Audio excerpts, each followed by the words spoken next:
Bem, pessoal, agora que a gente já entende alguns termos mais técnicos do dado, é hora de definir o que o Chief Data Officer faz, tá? Então, o Chief Data Officer, ou o CDO, é responsável pelo ecossistema de dados da empresa. Se você for na teoria, em vários livros, inclusive aqui a gente tem uma definição do Gartner, né? Você vai encontrar definições muito grandes ou definições muito rebombásticas, né? Então, por exemplo, Gartner define o CDO como o executivo sênior responsável pela estratégia de dados e informações da empresa, governança, controle, desenvolvimento de políticas e exploração efetiva. O papel do CDO combina prestação de contas e responsabilidade pela proteção, privacidade de informação, governança da informação, qualidade dos dados e gerenciamento do ciclo de vida dos dados, juntamente com a exploração de ativos de dados para criar valor comercial.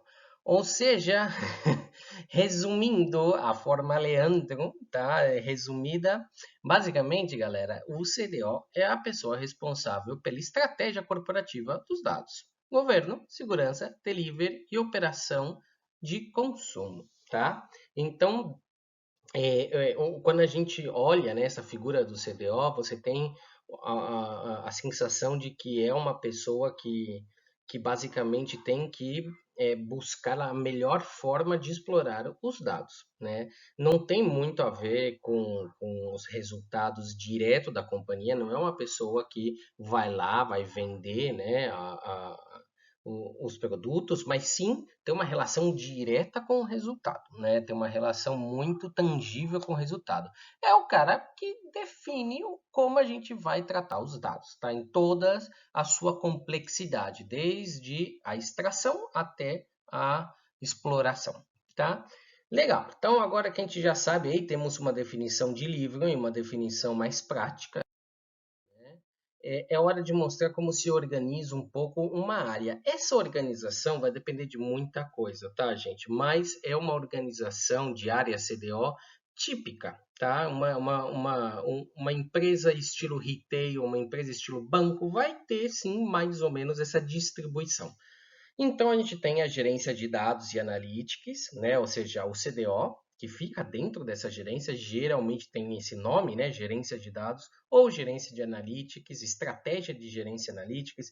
Em geral, galera, tá tudo em inglês, tá? Porque realmente é uma área que trata as coisas e a documentação muito em inglês, então você vai encontrar muita coisa em inglês, né?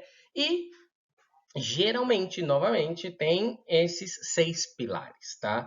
A arquitetura de dados, o consumo, a operação de dados, o governo de dados, segurança de dados e o delivery de dados, né? Então, são 6 pilares que tem. E cada um tem a sua função, tá? Então, a arquitetura de dados é onde fica a galera de cloud, de arquitetura de dados e engenharia de dados, né? Junto com o nosso DataOps. Esses perfis a gente já viu em outras aulas, né? Então, a vertical de dados contém esses profissionais, são os profissionais de base que vão definir as engrenagens de como vai funcionar o nosso data lake, o nosso data mesh, nossa arquitetura de dados, tá?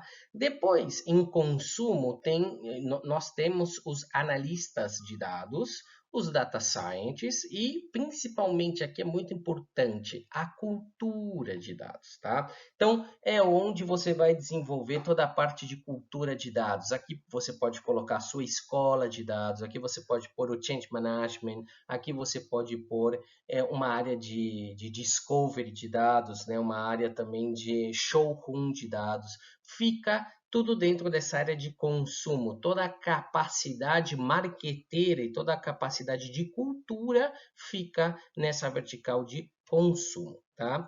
Depois você tem a operação de dados, que basicamente teria a melhora contínua dos seus produtos e são as pessoas que administram as plataformas de dados, né? Então, a operação de dados se encarga desses 3 pontos: administra as plataformas, ticketeria e a melhora contínua dos produtos de dados que já existem, tá? Governo de dados, obviamente que não podia faltar, né, uma gerência de governo de dados, porque lembre-se, a quarta revolução dos dados está sobre dois principais pilares, né, Data Mesh e governo de dados. Então, a área de governo de dados geralmente se divide em três: governo técnico, governo funcional e MDM, tá? E basicamente aqui o que a gente vai ver são os registros de Golden Record, que a gente chama, tá? Legal, depois eu tenho segurança de dados. Obviamente que a gente precisa de segurança de dados, porque estamos com o poder na mão. Lembra? Dados se transformam em informação, informação é poder, então tem sempre alguém querendo roubar a informação de você, tá? DLP, que a gente já viu, já definimos o que é DLP, né? A engenharia de segurança, integração, ou seja, eu preciso encriptografar tudo que corre dentro da minha rede que seja de caráter privado e, finalmente, a proteção de dados contra ataque hackers, tá? São os três pilares que ficam em seguridade. E, por último, mas não menos importante, o nosso delivery, tá? É a galera ali da trincheira, que a gente chama, o pessoal que realmente vai construir todo esse ecossistema, né? Que são os engenheiros de integração, os engenheiros de dados e os data scientists. Então aqui a gente tem realmente o pessoal aí que mete a mão e entrega os produtos de dados para a empresa e a companhia, tá? Galera, esse é o modelo básico, tá? Vai depender de muita coisa. Você vai me perguntar, posso armar assim na minha empresa, na minha indústria? Pode. Vai funcionar? Vai, muito provavelmente sim, tá? Mas você tem que levar em consideração alguns pontos. Eu coloquei os 11 principais aqui. Você pode ter muito mais na sua lista na hora de tomar decisão da onde colocar a gerência CDO, tá? A arquitetura vai ser centralizada? O governo é federado, é descentralizado ou é centralizado? Né? Existem outros times de dados dentro da empresa, sim ou não? A empresa deseja ser data-driven. Lembra o que era data-driven da última aula que a gente viu? DAS, ou seja, também da última aula, é uma meta para os dados? Realmente eu preciso aplicar o DAS sobre os dados? Self-service é a forma de consumo de dados que deseja a empresa, ou seja, o self-service realmente vai ser adotado da forma que tem que ser adotado? Onde está a gerência CDO? Onde eu vou colocar a gerência CDO? Vai estar em TI? Vai estar em finanças? Vai estar em marketing? Não vai estar em nenhuma dessas? Vai estar diretamente debaixo do CEO da companhia? Né?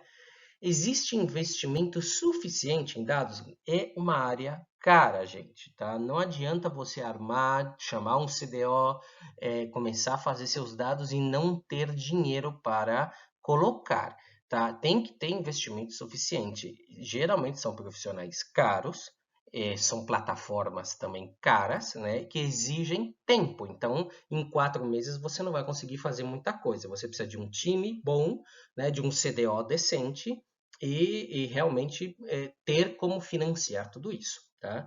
A cultura da empresa está direcionada à transformação digital? Realmente existe essa intenção? O ecossistema tecnológico da empresa está pensado em microserviço, que a gente viu na última aula? Realmente existe uma intenção de microserviço na empresa? E, finalmente, a adoção cloud é uma realidade? Tem muitas empresas que têm ainda, né, hoje em dia, tem essa dúvida. Vou para a nuvem, não vou para a nuvem? Eu realmente preciso disso, não preciso? Então, são algumas das perguntas que vocês precisam responder antes de tomar a decisão de ter um CDO ou da onde fica essa estrutura CDO, né? E também quantas gerências vão ter abaixo do CDO. Então, são algumas das perguntas e eu considero as principais, as 11 que estão aqui, tá? Vamos lá, que agora a gente precisa ver o que é o CAO. Vem comigo.